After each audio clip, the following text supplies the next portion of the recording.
Welcome back, everybody. Welcome back. So I got a question for you. Yeah? So we got approved for our insurance claim for trip reimbursement from Australia.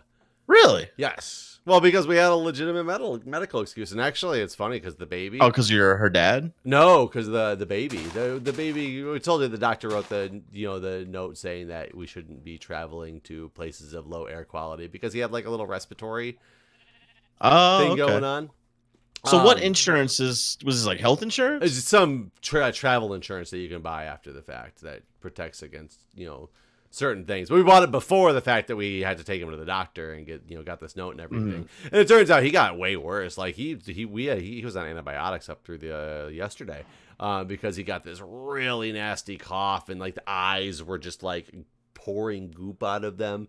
It was like both the kids got like sick in the last like couple of weeks with some flu like things and infection like things. So it turns out to be really good that we didn't go because they would have both. When would you have left? Is it now? We would have been back a couple days ago. Oh shit, I didn't realize. I thought it was still like an upcoming thing. No, we would have gotten back on the 19th. So it turned they'd have been sick in the middle of all of it. Oh, by the way, have you ever seen one of these hives, one of the man-made ones with honey in it? That's why I was leaving this one here. Oh no, I have not. So there's one over here you can come look at. So you can see that they do. They do honeyfy. Honeyfy. But we got approved for the claim. But here's the interesting thing: they are paying like everything except for $500 because $500 was a cancellation fee that had to get paid when we decided to cancel the trip, and it doesn't cover any post expenses. It only covers what had already been paid. God, but they're not giving you your money back and then charging you $500. They're taking $500 out of the money you paid. Well, so that's what I thought. I haven't quite got that all figured out from Julia yet to understand how that works because I'm more stuck on the fact of so that they're basically giving us a total of like $3,000 and some odd dollars because that's what was left after the cancellation. So we canceled, got everything except for like $500 back from one travel company.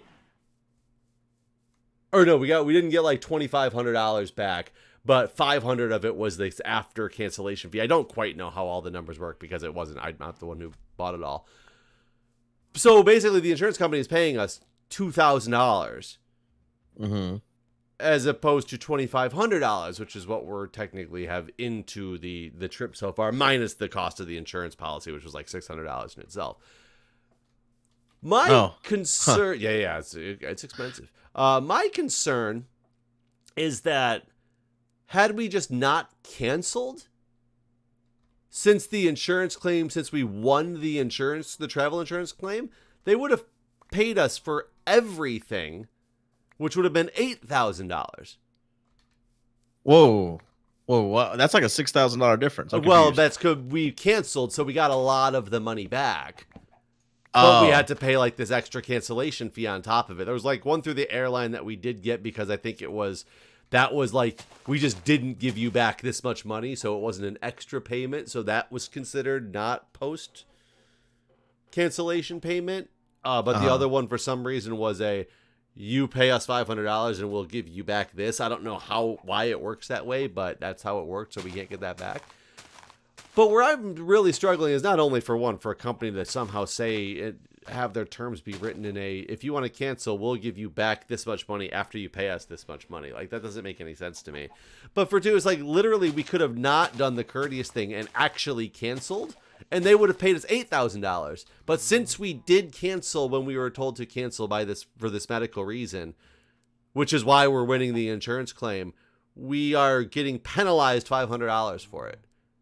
Yeah, that seems weird. It just seems weird that the insurance company would be like, okay, you just saved us $6,000, so here's that $500.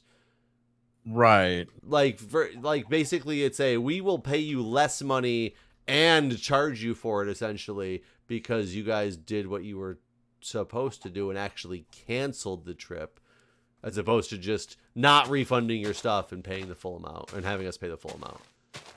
Well, I guess you learned your lesson. Don't do the right thing. Well, but I guess at the same time, then you're looking at a gamble, right?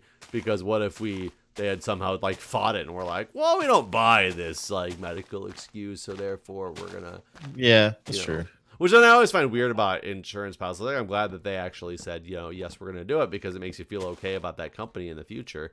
Any company that would, you buy an insurance policy for a reason, and they won't cover something because they claim it's not covered under insurance, which is, I think, what people get into with healthcare all the time. But it's a problem because, the average consumer doesn't really have a say in the way things are coded in order to be covered or not covered under your healthcare. It'd just be weird for a company to be like, nah, we're just not going to pay you for that. Well, it's good that y'all didn't have to. God, because you were basically going to be out $8,000. Whenever we talked about this before, you didn't mention the insurance though, so I didn't know you had that. When we were thinking about canceling before we actually we didn't have that insurance yet. Oh, so you didn't buy it when you got the tickets. You bought it We bought it after the fact, and then then the baby got sick, and we had to take him to the doctor. And granted, it was not as bad as it could have been. We still could have probably gone at that time, but it's so glad we didn't, because it progressed into other illnesses that would have made him a miserable child on the trip. Like, they both just got kind of hit with that flu that went around. The actual flu after the end. So we're pretty confident. Like, we don't really have a thermometer that we use. There's no real point unless you think your child is like, what does it matter if you're 101 or 102 degrees? If you feel hot, you're probably hot. If you feel Did you say you don't have a thermometer? Is that what you just said? We don't have one that we really use on the kids, no. That's weird. I don't really see a point. I don't need to know if you're truly have a fever or not. If I see you acting lethargic and acting sick and you feel like you're burning up, you probably have a fever, and you can have some Tylenol. It ain't gonna kill you. That's how I think about it. I mean, y'all are doctors. What do I know? But like, I feel like having the exact temperature is important sometimes. It could be if the exact temperature was. What is it going to help unless it's like greater than 106 or something? What is it really going to help? Yeah. But sometimes like my daughter feels hot, but I'll check her temperature and she don't have a fever. And you think giving her a dose of Tylenol would have killed her? No. That's kind of where like we're like, yeah, ain't gonna kill her. Ain't gonna kill him if they get a dose of Tylenol and they don't need a dose of Tylenol. No big deal. Though I will tell you, it was funny with, so I've told you that, Jack before has, likes medicine when he doesn't need medicine. But when he's really, really sick, when he was really sick for like a week and a half, like 7 or 8 months ago, he didn't want to take any of the medicine down. He was, he was just so miserable. He didn't want to take any medicine in the middle of the night, even though he'll ask for medicine when he's not sick sometimes, because they make medicine taste too good now for kids. It's kind of like candy to them. We got this medicine for the baby when he was last week that he just finished yesterday. It was Augmentin, so like this antibiotic combination, because he had a potential ear infection in his eye goop that was coming out. And I don't know if the pharmacy that we went to just doesn't understand the children, or if there's just no way to make this one good, but it was terrible. Fucking like thick, white, chalky, disgusting taste. No flavoring added to it to make it like, more tolerable for a 1-year-old child. Right. And giving it to him the first day, is he got him 5 mils, and it was just a fighting battle to make him take it down because he wanted to spit it out. He was crying. It was like, it looked like we're torturing our poor child. 10-day dosing regimen, twice a day for this stuff. So day 2, or the second dose, was kind of like the same battle. So we're like, okay, we're going to have to do something. I don't know like what we're going to do. If we can get some like flavoring or something from the pharmacist. The third dose was Sunday, so the Like, pharmacy. can you like mix it with like applesauce? We tried to mix it with some like milk just to make it, but the problem is then it was more because we're mixing it with something that didn't have that much flavor, and then he didn't like it anyway because it overpowered the flavor, so it was just like more stuff that he didn't want. The third dose, I swear to God, our baby is so funny. He looked at me like it was the most disgusting thing in the world, but then he just sat there like stone-faced and was basically like, give it to me. And every time he would take a sip of it, he would just make this nasty face, kind of shake his head, and then put his mouth back out and suck the rest of it out of the little syringe. He was literally like, I know where this is going. Let's get this fucking over with and let's move on with life. And that's how he was throughout the rest of the time. You could tell he hated everything about it. He would make the nastiest face, but he sucked that shit down because it was like he knew it was the easier alternative than just fighting about it for 20 minutes. It was, let's take it down in 30 seconds and then move on. Well, that's good at least. Yeah, it's kind of crazy to see just this little determined look of, okay. Because I don't feel like Jack has ever done that. And even he has medicine that he likes the flavor of, and he will argue about taking it down when he actually needs it, Yeah. Most kids, like, it's hard to get them to take medicine. It seems like even whenever it tastes all right. Well, I mean, I guess there is the one like the really grape flavored stuff, and it's just like this is candy basically, which is kind of a problem because like then like you said, like your kid's now asking for medicine when they don't need it. Well, I remember that. I think the only one when I was a kid that I remember ever having a decent taste was Dimetap. Yeah, I'll be honest. I don't even know what the hell Dimetap is for. Never. I think it's only for like a peds medication. I've never given it to any adult in my nursing career. It's for mucus, basically. That was the only one I remember tasting good. And I remember when I was told to take cough medicine sometimes, cough medicine was the like medicine-iest medicine. Yeah, ever. I still don't like cherries or like the cherry flavored things because of the cough medicine like thing. Yep. And it's just so bad. But I remember it almost being like you have to suck it up and take it type of deal was the way it was acted. And I was not as good as my 1-year-old son is now. I would almost vomit every time I would have I had to take cough medicine. Like it would make me so sick. And I think more of it was I knew it tasted bad, and it was just like the mind over matter thing, and I didn't have that down. I mean, I still don't have it down sometimes. It's I would do food challenges hell at the marathon. I remember watching you. God, it wasn't even the dog food. It was like Spam or something, and you just the spam got rough halfway through. Like it got rough, and then it was in my mind, and I couldn't take it down anymore. That's funny to me. Like I don't get that one, but the dog food was rough. I'll admit to that. The dog food was terrible. It was so much worse than I ever thought it could possibly be, too. Yeah. Oh, so much worse. And thinking about it right now, I'm like, I could do it. I could take it down. I know better though. Like it's. Yeah, I can't believe I ate as much of that dog food as I did before you and Doc gave up that 1 year. Well, and that's what scares me about if I ever did get my dream and go on Survivor. It would be one of the ones when they bring back one of those food challenges, and I miss that. I don't know why they've stopped doing that. Maybe they just realized it's not as fair and balanced because some people are. Nah, suck it up and eat that slug. I mean, I feel like as much as I would not want to eat a fucking the 1,000-year-old egg or any of those things, like I could just destroy that challenge. Yeah, I feel like I could right now too, but knowing what happens at the marathon, like I know that that's not the case. I don't know. But I do wonder if they did get rid of those things because of something like it's not as. But I guess every challenge can be said that way. Yeah, no, nothing's like fair and balanced. And I honestly think in the latest seasons of Survivor, I don't know about this one that's going on right now. I haven't started watching it yet. I think they're like 3 episodes in, so I have no idea what they're doing. So it's all just like team challenges at this point, I'm sure. But when they get near the end, I feel like they've all turned into just endurance challenges.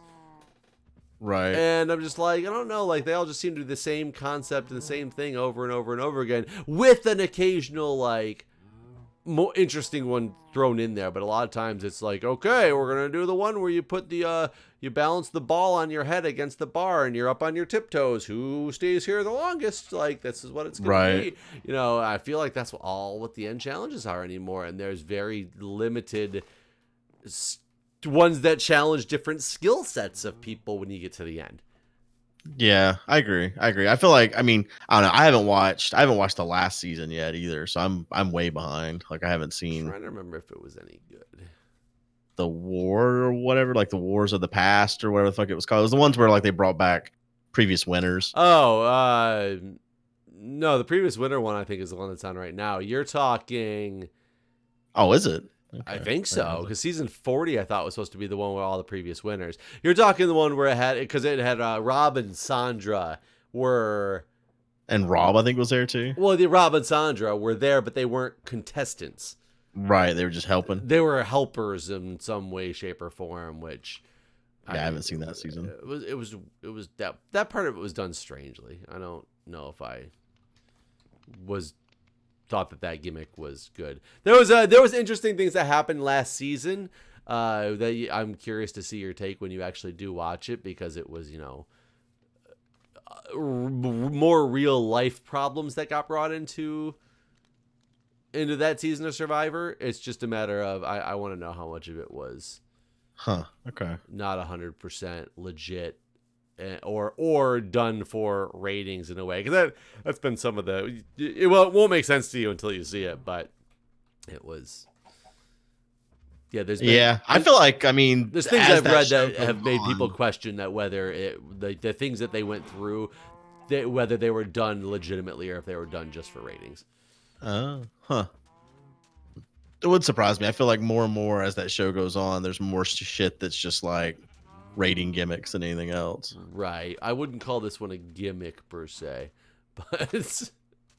Okay. I don't know. You'll just have to see it at some point. But all in all, I don't think the season was that particularly exciting. Because weren't we talking about this before? And people were actually commenting about, well, you should watch this one. This season's like really good so far. Like, I'm really hooked on it. I feel like that was the season before, because that was the one Justin. Everyone was like, "I can't stream. I have to watch this episode of Survivor and like all this stuff." Maybe it was the season. Yeah. Before. And but then when I did watch that season, I was like, "It was all right." Yeah, I was gonna say I don't feel like any of the seasons lately have been anything that I've been like all about. I think Julia's kind of upset because I think she's a little bit more into Survivor now than she used to be, because, you know, I've made her watch it with me for a while, but she's still she's never seen like probably seasons 1 through 20. So, you know, she's 20 less seasons than I've seen, and she sees it on the DVR and she's like, "Oh, I want to start watching Survivor." I'm like, "Nope, not yet. There's only 3 seasons recorded. I'm gonna wait until there's at least 10 3 episodes." before we watch this thing." And she's like, "Why?" And I'm like, just because I don't want to just sit around and wait. Only when I start seeing spoilers is when I get upset about not waiting. I'm lucky. Like, I don't do whatever it is you do that gets you the spoilers. Like whatever news thing, app, Google thing you have, whatever. I don't have that problem. So like, I just go live my life and don't have to worry about it. And then when the season's over, I'll watch it all. Where are you? I've been working on the little walkway area downstairs. I was like in bed for a while, and I was like walking around, and I'm like, "Soccer's not asking us to go to bed, and you're not asking us to go to bed." Oh yeah, I didn't know it was dark again. It's dark, but I mean, it's not. There's nothing around here. The only thing I was waiting for is I'm trying to really get a grasp on how many bees are still around. There's these 2 hives. Keep getting honey in them, so there's clearly bees around, but I like don't see them ever. Yeah, I was feeling like there was bees that were giving us honey but not leaving their hives, honestly. Yeah, I don't know. Yeah, so it's weird. I'm kind of confused at what's happening here.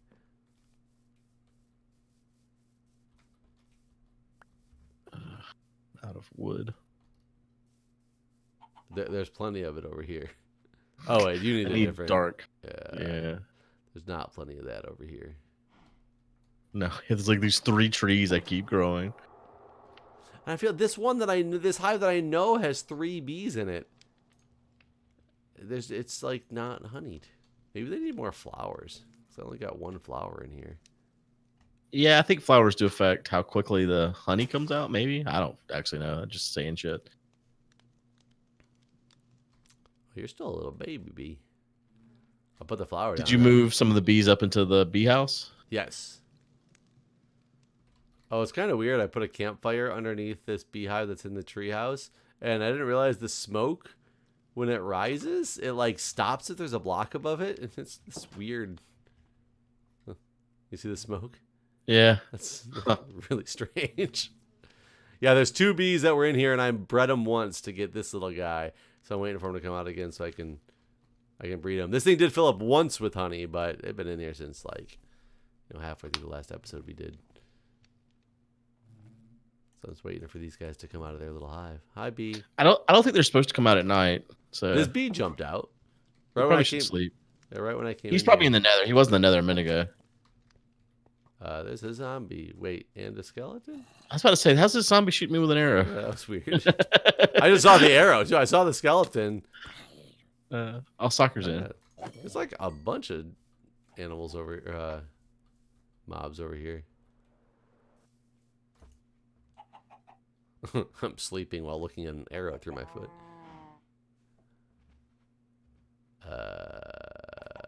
Oh, he said his bed blew up. Wait, is he in the net? What? Did you see the chat? Yeah, there's no way he tried to sleep in the nether. He's not that dumb. But we would know because it would have turned over to nighttime if we're both in bed. Yeah, that's true. Yeah, he's not in the nether. Right. I think the sun's rising, isn't it? Oh, a creeper blew him up. Yeah, it does look like the sun is rising. Oh man, there's a creeper right over by our stuff too. Like coming for us? Oh, I see him over there. Yeah, he's by our stuff. He could have been. It's daytime. I guess it's daytime now. All right. Oh man, that was terrible.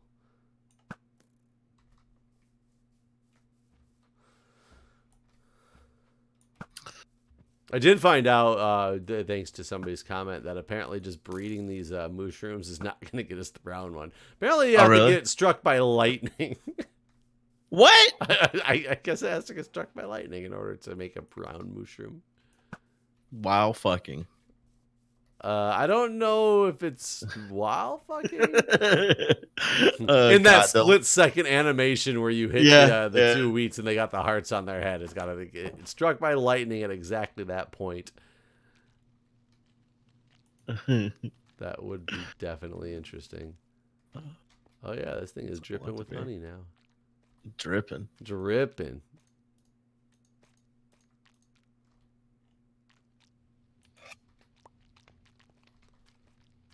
39 honeycombs. Anything we can do with it besides make more beehives? So, it's probably not time to talk about this. When you said dripping, this is what it did to me. So I know you've been to strip clubs. Do you know anyone, or have you? Yeah, I know many people who have been to strip clubs. Good, yes. No, yeah. No, I know your wife loves them too.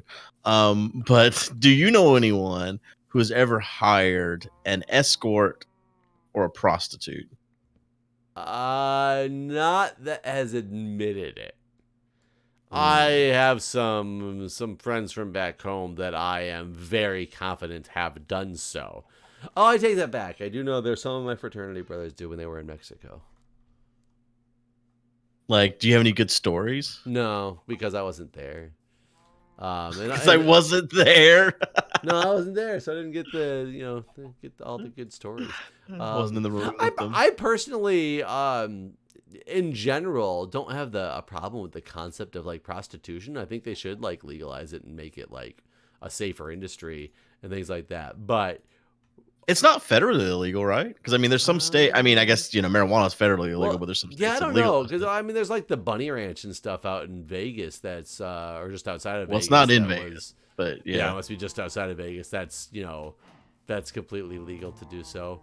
And I'm more of the opinion if you're a woman or a male who wants to get paid for that, because what is porn?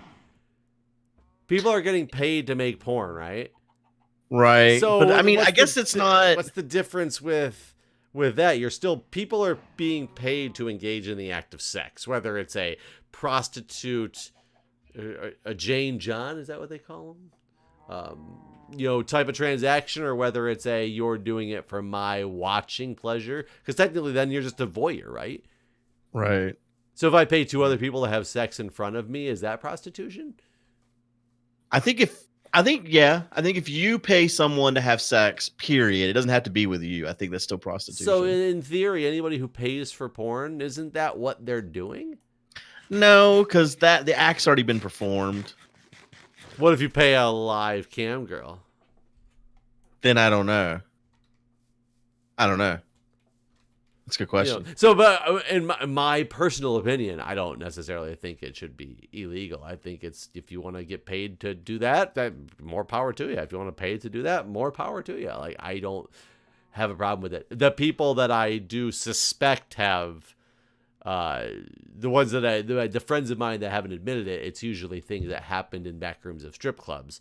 And that's not necessarily that's not considered prostitution, though, right? Like if you get a handy in the back of a strip club, yeah, that like I said, it's still prostitution, though. Yeah. And I don't know how much of it was just handies versus other things. But you know, the stripper that does the handy doesn't consider themselves a prostitute. Probably not. The stripper who does the blowjob might not either. The stripper any of those things. So even like, well, but the bigger concern I have with that is this is just from a gross perspective of, if you're just a guy who's in the back room of a strip club with a chick and she offers something, or it's like even one of those like Asian massage parlors, let's say. Let's get even out of the strip club. You go to an Asian massage parlor. Why does it have to be Asian? Let's just say massage parlor. Okay, a massage parlor that offers happy endings, type of deal. Traditionally known as, the Asian ones. But yeah, you're right. They don't have to be an Asian one, but that's just the stereotype of them all.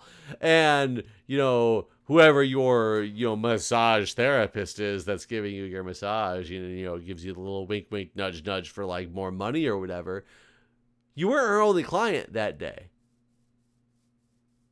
Right. So you just got to keep that in mind, to think that this chick might have just sucked my penis, but she just finished sucking that dude's penis like less than an hour ago, and she's going to suck another one afterwards too. So I've thought about this before, and this might be a weird take, but I feel like the mouth recycles juices much faster than a vagina. Sure. I don't disagree. And people are into like massive gangplay too, so they might not care. I'm just saying, you gotta think about that. Gangplay sounds like something different than a gangbang. Well, because I don't think gangbangs are usually I'm giving oral down a line to completion. It sounds more like an act of like intercourse, right? Yeah, that's what gangbang sounds like. Gangplay could be like I'm doing a bunch of things to people and not necessarily having vaginal penetration. Gameplay still seems like it involves like the Bloods or the Crips or something. I mean, maybe it does. All right. I was just curious. Where did that like? Well, you said something about something like dripping, or I don't know. You said something and it just made me think of prostitutes. Yeah, I have personally never paid for the act of sex, but I have paid strippers for lap dances and stuff at the club. I've gone to the back room before at a club, but I did not get anything. Did they offer? No. Well, and this was so. I've never gone to the back room at some of the really shady clubs in Flint that I've been to, where the ones that I know that other things have happened to people, and where some female friends of mine have worked, so I know some of the things that have happened in those back rooms of those places.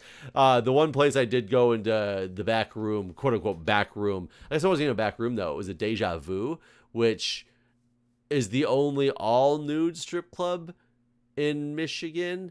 And it can't serve alcohol. Well, I can't say it's the only one. If it is all nude, they don't serve alcohol in Michigan. Was the law.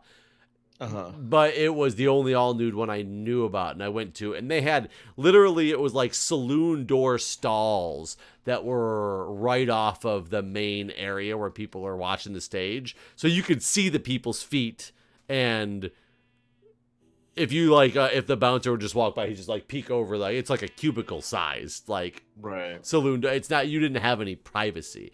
I know in some of the other clubs there were like fully closed rooms in the back that you could pay to get into.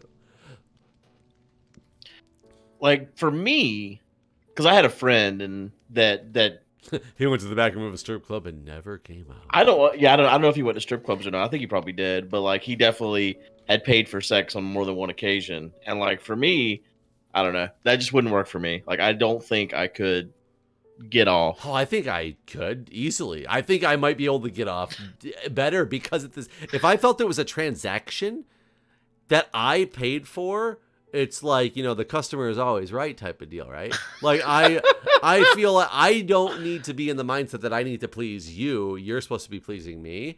It might it might be better. I don't have to do any work if I didn't want to.